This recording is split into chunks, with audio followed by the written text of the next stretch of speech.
All right, this is the final video in my adaptation of the bite model to the world of online marketing, especially for coaches who want to be less icky and less overwhelmed when it comes to their marketing, more ethical, and to allow their consumers, their future clients to have autonomy and agency in making their purchasing decisions so that you can feel good about every sale that you make. So we've talked already about the BIT, and today is the E in the BITE model. So that's behavior, information, thought, and today is information control. So Dr. Stephen Hassan created this BITE model to analyze cult behavior and coercive control. And because of being in a cult for 12 years, out of a cult for 1 year, and doing marketing for this cult and all the coaches and facilitators inside of it, and now having a bit of time to think about, is there another way to do this? I'm coming up with some ideas, some questions for you to ask to help you to create more transparency and authenticity in your marketing. So today we're talking about emotional control.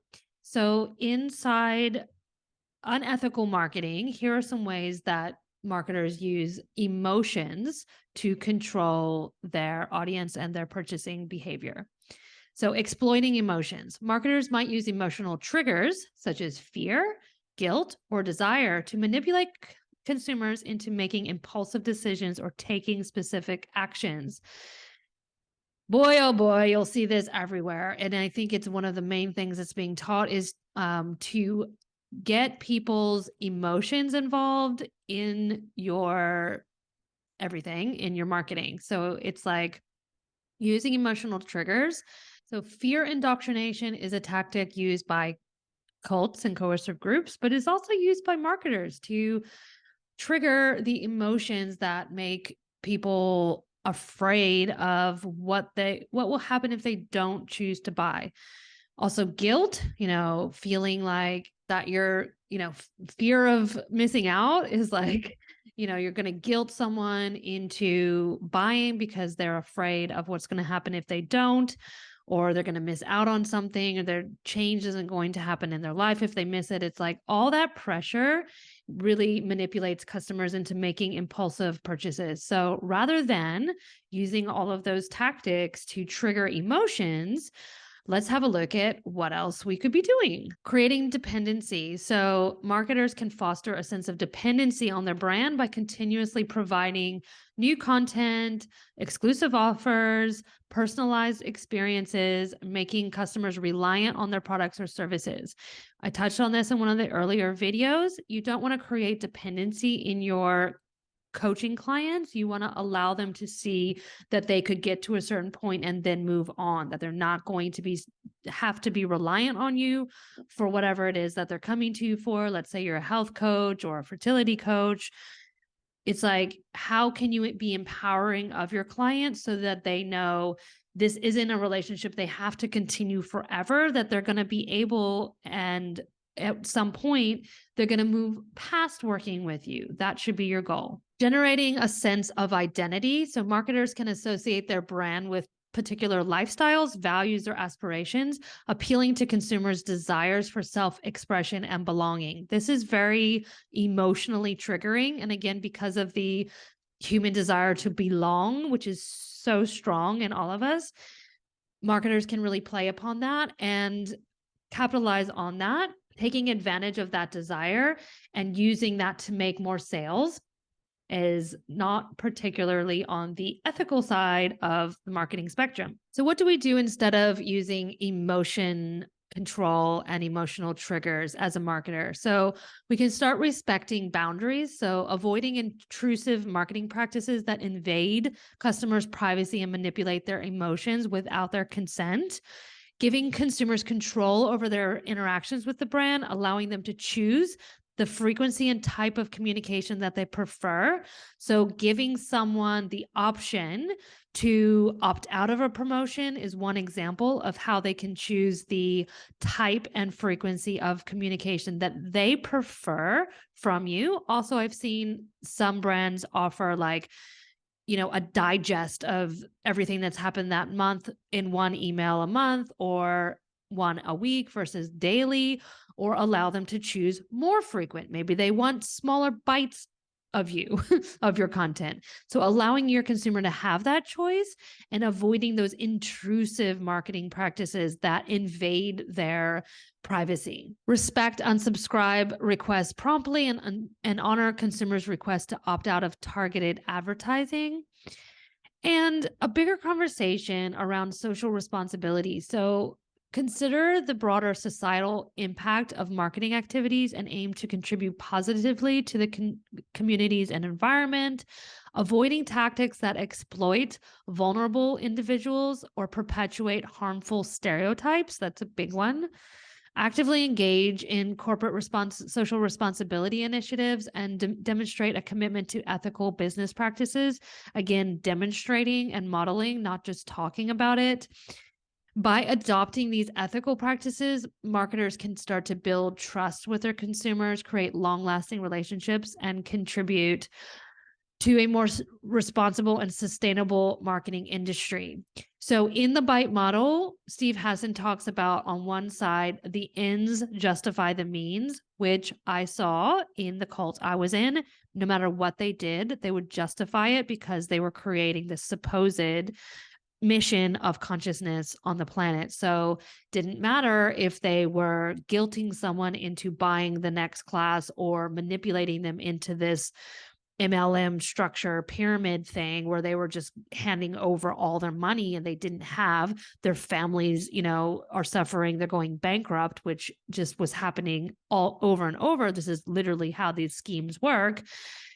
That didn't matter because it was the ends justify the means. So of course, like if you really bought into this mission, you would look past the fact that people were spending money they didn't have and their families were suffering, because you're creating consciousness, which is like so much bigger and more valuable than someone just being able to feed their kids and not go bankrupt.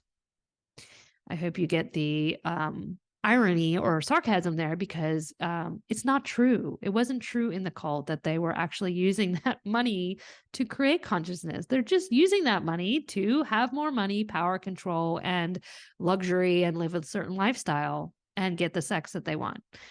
So back to marketing, the other side of that continuum is that the means create the end. So by using ethical practices in your actual marketing to create and foster these long-term relationships, you're creating the end of the journey, which is having people buy from you that feel really good about it. They know exactly what they're buying. They're getting exactly what they thought. There's a lot of informed consent and trust happening. So the actual process is creating the end versus the ends justify the means.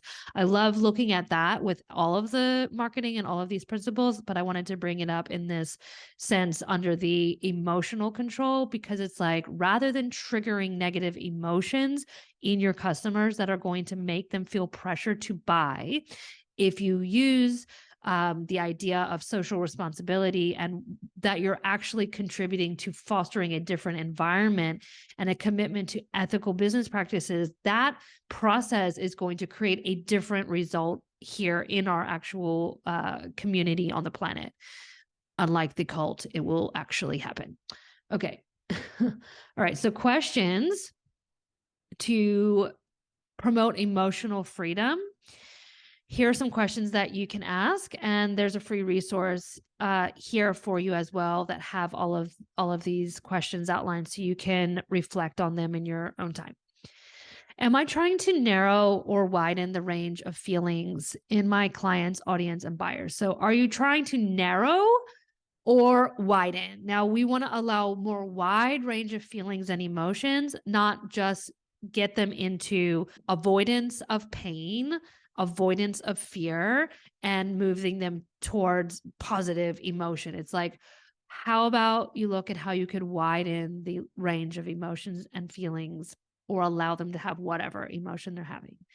How can I encourage and allow awareness of emotions that tell the client they are making the wrong decision in buying from me? So, actually empowering your client to know some of the feelings that are coming up mean that might mean that now is not the right time for you. That's very empowering. If they come to you and say, I really want this program, it's starting next week, I can't do it because this is what's happening in my life or my family. It's like, how can you empower them to know if it's the right time? Can you give them another option so that they don't have that pressure?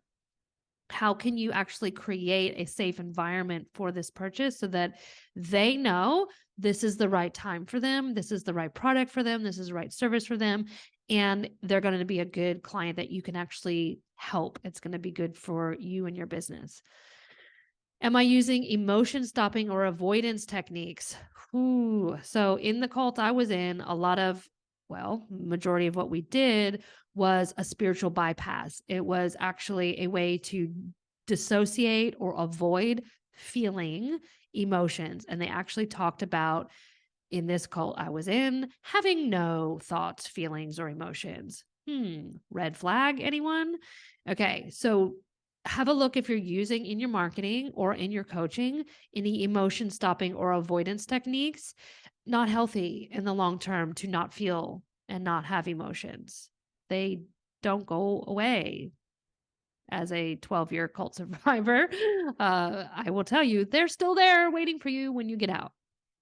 Okay, am I using emotional highs and lows like love bombing, praise, or discouragement in my coaching? Having that initial experience, and oh my goodness, you will see this in marketing on the big cart close day. They're throwing a massive party and they're having the post-it notes and the balloons. I have done this. I totally have done probably almost all of these things that I'm saying don't do now. So I get it, but that is love bombing. That is making your person feel really, really good for making this purchasing decision.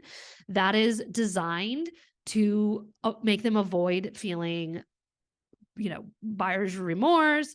It's to validate them for spending money with you. It's to make them feel like, yes, you're in the right place. You spent your money. Don't feel bad about it because we love you. You're part of our community now. You are so special because you made this decision. Here's why that's right. And you're just bombarding the people that bought from you with this praise, adoration, love, belonging. That is culty. Okay. That is a tactic used in cults. And I'm not saying don't praise people or care for them or love them, but look into love bombing. Okay. All right. Similarly, whoever chooses not to buy from you, or if they leave, don't talk bad about them. Don't tell them that they're choosing less. Don't tell other people in your community that there was something wrong with them. And also, it's important to talk about who this program or this coaching is not right for, because that will help your potential client realize or recognize that it is right for them or it's not right for them. And either way is good for them to know.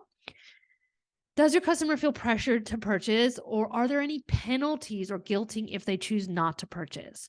And that goes for like who you're talking to and who you're not talking to. So there's this mentality like, when I left, and as an extreme example, because I did blow the whistle and speak out against the cult I left, I was attacked and shunned and all these things. But they didn't say those things to me. They said those things to the people that were still there. So think about the psychology of that. Of course, it got back to me and I heard about it. But the point was to scare the people with fear indoctrination, to scare the people that were still there to not leave. Okay. And also on the other side, to make them feel really good for their decision to stay. So there's a total coercion there. You don't want to be doing that with your people by talking about so-and-so left, or, this bad thing happened because it's like, let's stick in our lane with who's right for you and and focus on the people that are there that want to be there, not penalties and guilting if someone chooses not to purchase or chooses to leave. Are you using emotion to promote selling behavior? What would be another way to talk about the benefits of your work without agitating negative emotions in your buyer? So, what other ways could you use? Am I promoting unrealistic future outcomes and highlighting unattainable emotional goals or other goals that upon failure to reach them will actually trigger negative feelings of inadequacy and self-doubt? So important. So if you are promoting an unrealistic future outcome, and it would be unrealistic based on who you're talking to, or possibly only attainable by the best 1% of people that come to you, that is going to result in 99% of people that come to your thing failing according to this unattainable goal, which will trigger in them negative feelings of inadequacy and self-doubt. They will feel wrong, they will feel bad, and they will feel like it's their fault if they don't achieve this outcome. So let me give you a good example from my mentor, copywriting coach, who actually helped me wake up from this cult, Tarzan K. What she used to do with testimonials, which set up this crazy unattainable result for people, was talk about having how your email list could make you millions of dollars or $1 million or 7-figure email list or whatever. Now, that was possible for maybe 1 or 2% of her audience, like the superstars who are going to make millions anyway, who just happen to come to her program and learn a couple things. And then they have these crazy results.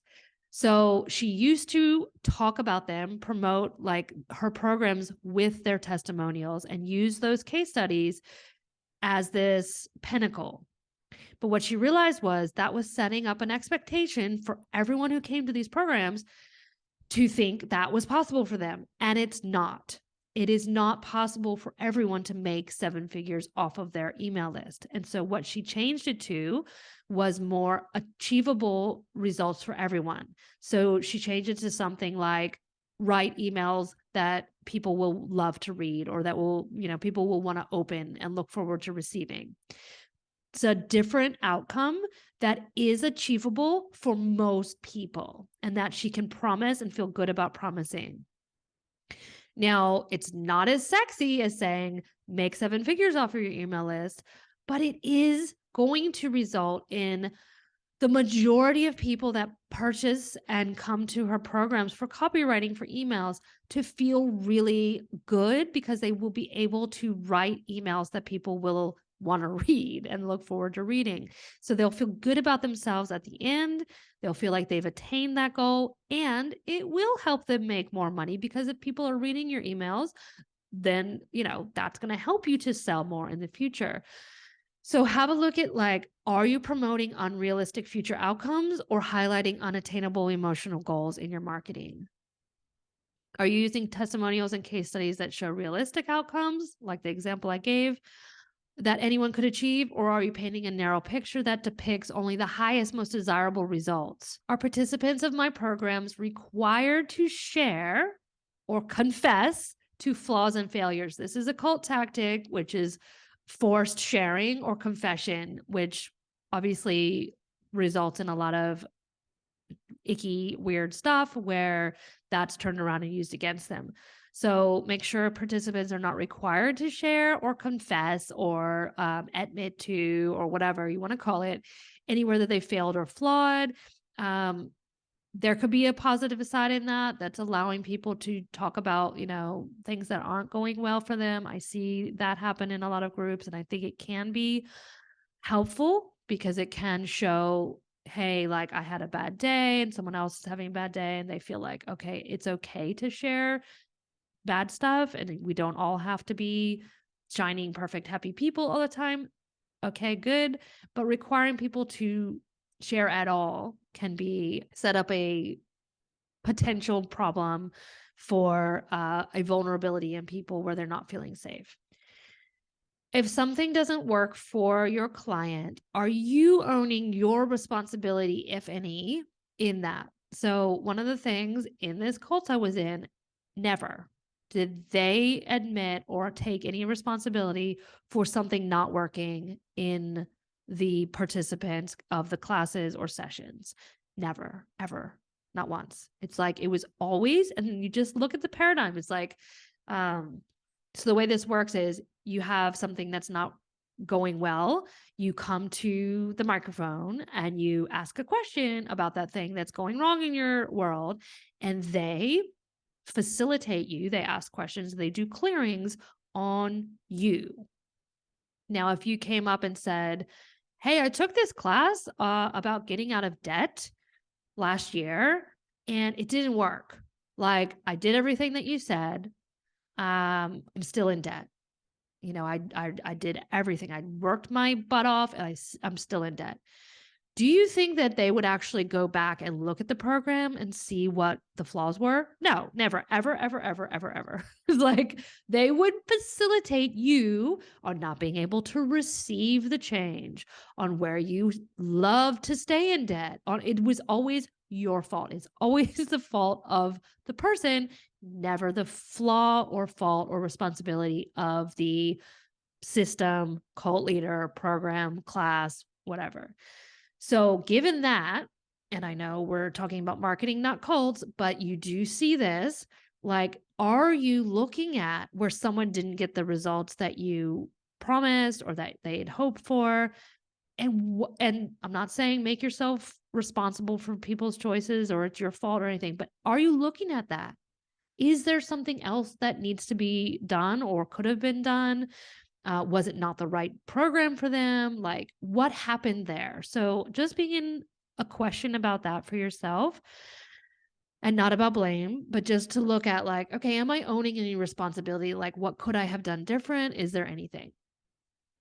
Which brings me to my final point, which is who can hold you accountable? So, having a system of checks and balances on the influence continuum, cults don't hold themselves accountable or have anyone that they have to answer to. So, unlike other institutions that have a system for this, for instance, when I was an acupuncturist, if I did something to hurt a patient, they could report me to the governing body of acupuncturists, and they had the ability to take away my license. So there's a system of checks and balances there. Very important. Obviously, the medical community has that, but there's these culty experts or whatever that are operating outside of that because they don't have any rules and regulations. They don't have any governing bodies. So who can you put into your own personal system that will hold you accountable and check on your stuff? So we don't see our blind spots. So it's like, can you take your sales page and give it to someone and say, "Hey, is this am I following diversity, equity, and inclusion here? Like, do I make any unrealistic or unattainable promises? Is there anything here that is unethical?" Like, who can you run your stuff by so that you have another check and balance in your system for marketing? That is probably deserves its own section, but it's like checks and balances on the side of ethical and having no responsibility or anyone to report to on the culty side, on the unethical side. Well, this was the funnel in this mini series on the bite model assessment as adapted for marketing and giving you some ideas to look at having marketing be a more authentic, ethical approach, and how by employing ethical marketing that respects your audience and promotes authentic influence, that you will create compelling marketing campaigns while avoiding the pitfalls of cult-like tactics. How you can ask practical, powerful questions to align yourself with integrity and cultivate a loyal community of supporters, long-term relationships, and a business that you're going to feel really good about running and sales that you're going to feel really good about making. Drop me a line if this was helpful. Let me know and give me any feedback that you have, even if it's negative. I would love to make this better and more inclusive. Thanks for watching.